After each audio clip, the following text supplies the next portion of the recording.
रविवारी रात्री पंढरपुरात मुसळधार पाऊस झाला। मुसळधार पावसात देखील विठ्ठलाच्या पदस्पर्श दर्शन रांगेत भाविकांच्या भक्तीचा महापूर आला होता। पावसाची तमा न बाळगता भाविक विठ्ठल दर्शनाच्या ओढीने रांगेत उभे होते। मात्र मंदिर प्रशासनाकडून पावसाचा धोका लक्षात न घेता कुठल्याही प्रकारची उपाययोजना केली नाही। परिणामी भाविकांना पावसाचा त्रास सहन करावा लागला।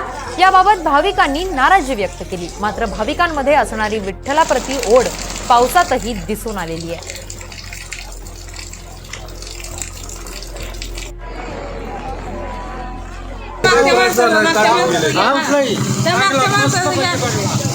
काय झालं? मंदिर समितीने आणि काय काय उपाययोजना केल्या पाहिजे? काहीच केलं नाही।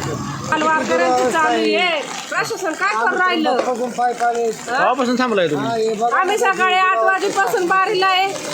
खोटं नाही बोलती देवाच्या दारी आम्ही। पावसात काय हाल झाली? पावसात सगळं भिजलोय आम्ही। कोकणात